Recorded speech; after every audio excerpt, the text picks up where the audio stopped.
براہ راست لیے چلتے ہیں آپ کو کراچی، جہاں پر حلیم عادل شیخ اس وقت پریس کانفرنس کر رہے ہیں۔ بننے کے بعد ہم نے حرمین کو مرتے ہوئے دیکھا، ہسپتال میں اس کا علاج نہیں کیا۔ عمل ایکٹ ہونے کے باوجود ہم نے حرمین کو اپنے بھائی کی گود میں اس کو دوڑتے ہوئے ادھر ادھر دیکھا کہ عمل ایکٹ پر عمل نہیں ہوا۔ انہوں نے آٹو لاک سرنج کا قانون بنایا، آٹو لاک سرنج کا 13 میں بنایا تھا۔ اس کے بعد آپ نے دیکھا کہ اس 5000 لوگ بچے ایڈز کا شکار اسی سرنج کی وجہ سے ہوئے۔ اسی سرنج کے یوز کی وجہ سے بچوں نے کوئی خدا نخواستہ معاشرتی بیماری نہیں تھی ان میں کہ جس کی وجہ سے انہیں ایڈز لگ گئی معصوم بچیوں کو۔ انہوں نے 82 قوانین بنائے ہیں، شہرواد بھائی تشریف لائیے، 82 قوانین انہوں نے بنائے ہیں، لیکن اس کے اندر سے عمل نہ ہونے کے مترادف ہے۔ اس کے اوپر آج تک جو قانون سازی انہوں نے کی ہے اس کے اوپر انشاءاللہ 31 دسمبر کو ہم ایک وائٹ پیپر شائع کرنے جا رہے ہیں، لیکن اتنا وہ وائٹ پیپر کالا ہو گیا ہے ان کے کالے کرتوتوں سے کہ ہم سندھ گورنمنٹ کے حوالے سے بلیک پیپر شائع کرنا پڑ رہا ہے ہمیں۔ اس ایک سالہ کارکردگی پر 31 دسمبر کو ہم میڈیا کے دوستوں سے کہتے ہیں آئیے ہم انہیں بتاتے ہیں کہ انہوں نے اسمبلی میں کتنا کالے کرتوت کیے، کالا منہ کیا۔ انہوں نے پورے سندھ میں جس انداز سے اس ایک سال میں اور 3 سال کو بھی ایڈ کریں گے تو انشاءاللہ ہم ان کے اوپر قانون سازی کا تو میں نے آپ کو بتا دیا کہ ہم ان کے خلاف ایک بلیک پیپر، ان کا وائٹ پیپر کی بجائے ان کا پوری چارج شیٹ پیش کرنے جا رہے ہیں۔ سندھ کے عوام کو کتنا برباد کیا، اور وہ چارج شیٹ میں تمام ڈیٹیلز ہوگی۔ سندھ اسمبلی کو کس طریقے سے انہوں نے گھر کی لونڈی بنا کر چلایا، انہوں نے کس طریقے سے، میں کہنا چاہتا ہوں یہ جو تحریک تھی، جب ہم نے دیکھا ہے یہ جو تحریک ہے ہماری، جو کہ چونکہ ابھی ایکٹ بن چکا ہے، ایک اور چیز بتانا چاہتا ہوں، جو یہ ایکٹ بن چکا ہے بلدیاتی ترمیمی بل، اس کو انہوں نے نوٹیفائی کر دیا ہے۔ اب انشاءاللہ ہم نے پٹیشن ہم نے داخل کرا دی تھی، ہم نے چلایا نہیں تھا، ایکٹ بننے کا انتظار کر رہے تھے، انشاءاللہ ان قریب ہم اس کو عدالت میں لے کر جا رہے ہیں۔ اور چونکہ کوئی حدیث نہیں ہے، قرآنی صحیفہ نہیں ہے، پہلے بھی کئی قوانین جو ہیں جو آئین سے متصادم تھے ان قوانین کو اسمبلی نے ختم کیا ہے۔ تو مجھے لگتا ہے سندھ میں ہمیں movement for restoration of constitution چلانی پڑے گی، ہمیں آئین کی بحالی کی تحریک ہم چلانی پڑے گی، چونکہ جس انداز سے سندھ اسمبلی نے میجورٹی کی بنیاد پر، اکثریت کی بنیاد پر بنیادی حقوق کو پامال کیا ہے، سندھ حکومت نے ہمیں اقلیت قرار دیتے ہوئے بنیادی حقوق کی خلاف ورزی کی ہے، تو ہمیں movement for restoration of constitution چلانی پڑے گی، چونکہ انہوں نے اس کانسٹیٹیوشن کو، اپنے بھٹو صاحب کے کانسٹیٹیوشن کو اور 18ویں ترمیم کے اندر بھی جو انہوں نے آگے بڑھایا اس کو انہوں نے تباہ و برباد کر دیا، اور سندھ میں آئین کی خلاف ورزیاں ہو رہی ہیں جس انداز سے اس بلیک لا کے اندر انہوں نے کیا۔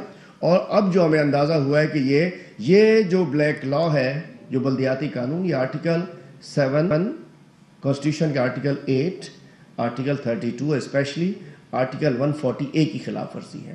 اور ابھی جو ایک اور حرکت یہ کرنے جا رہے ہیں، پولیس کیڈر میں، پروونشل پولیس کیڈر میں پتہ نہیں کیا کرنے جا رہے ہیں، وہ بھی آرٹیکل پاکستان کے آئین کے آرٹیکل 240 اینڈ 241 کی ڈائریکٹ خلاف ورزی ہوگی، اور ہم اس حوالے سے بھی ہم عدلیہ کا ہم راستہ ہمیں دیکھنا پڑے گا اور ہمیں وہاں جانا پڑے گا۔ اور میں کہنا چاہتا ہوں رانا شمیم صاحب کا مجھے اس وزیر اعلیٰ سے جواب دیں کہ یہ پاکستان کا سب سے مہنگا ترین پرنسپل یا وائس چانسلر زیبل کا یہ کیسے ہے؟ تقریباً 30 لاکھ روپے تنخواہ لیتے ہیں، 1.5 سال سے شہید ذوالفقار علی بھٹو لا یونیورسٹی کا انہوں نے چکر نہیں لگایا ہے، 55 کروڑ ٹھیکے دینے کے پہ کرپشن کا ان کے خلاف کوئی پٹیشن دائر ہے۔ میں پوچھنا چاہتا ہوں مراد علی شاہ صاحب، رانا شمیم کو کس خوشی میں، کیا ہمارا پیسہ آپ کا پیسہ حرام کا ہوگا، عوام کا پیسہ حرام کا نہیں ہے، یہ ٹیکس پیئر کا پیسہ حرام کا نہیں ہے. جب آپ کی جیب میں چلا جاتا ہے تو حرام کا ہو جاتا ہے. لیکن 30 لاکھ روپے ایک highly paid vice chancellor of Pakistan Rana Shamim, جس کی کل وہ لیٹر بھی سامنے کھل گیا جو کہ اس وقت جسٹس انور ظہیر جمالی صاحب نے لکھا تھا کہ ان کی عمر اس وقت بھی غلط تھی. جب اس وقت بھی عمر غلط تھی، ویسے تو بڑا سندھ کا درد ہے آپ کو.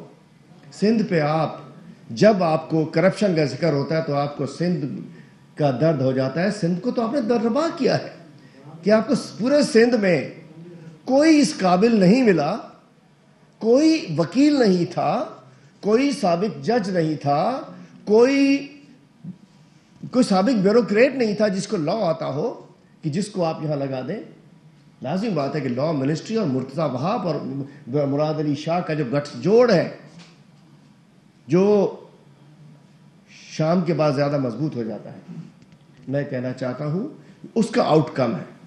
مراد علی شاہ مرتضیٰ وہاب کے گٹھ جوڑ کا آؤٹ کم ہے رانا شمیم کی زیبل میں ان کی جو تعیناتی ہے.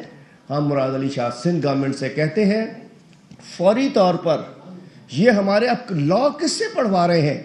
وہ شخص جس نے قانون کو ہاتھ میں لیا، وہ شخص جس پر توہین عدالت کی کارروائی ہو رہی ہے، وہ آج بھی سندھ کے لا کے اسٹوڈنٹس کا کالج کا پرنسپل ہے. ارے آپ میں تو لاج نہیں، شہید ذوالفقار علی بھٹو کے نام کی لاج رکھ لو. رانا شمیم کو اٹھا کے باہر پھینکو. اور یہ آپ کے کسی کے ابا حضور کا صوبہ نہیں ہے.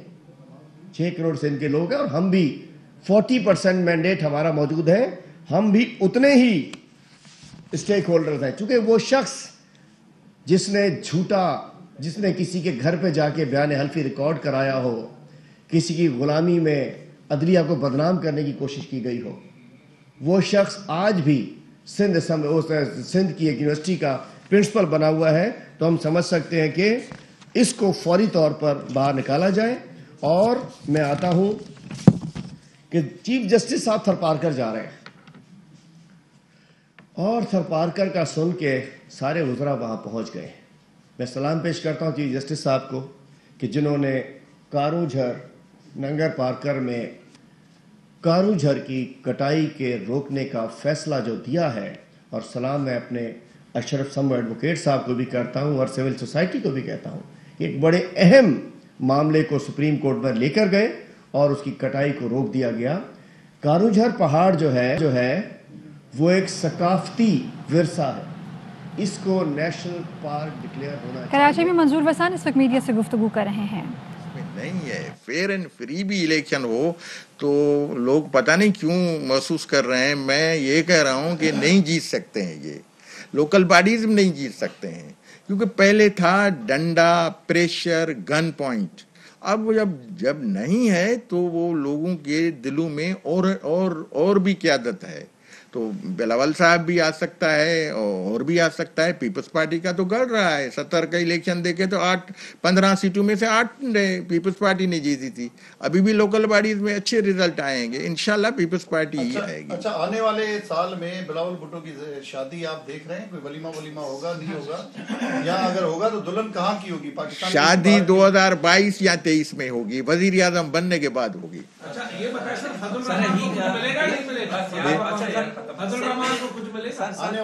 فضل الرحمان کو جو کچھ ملنا تھا مل گیا. اب ہے باری ہماری اور نواز کی.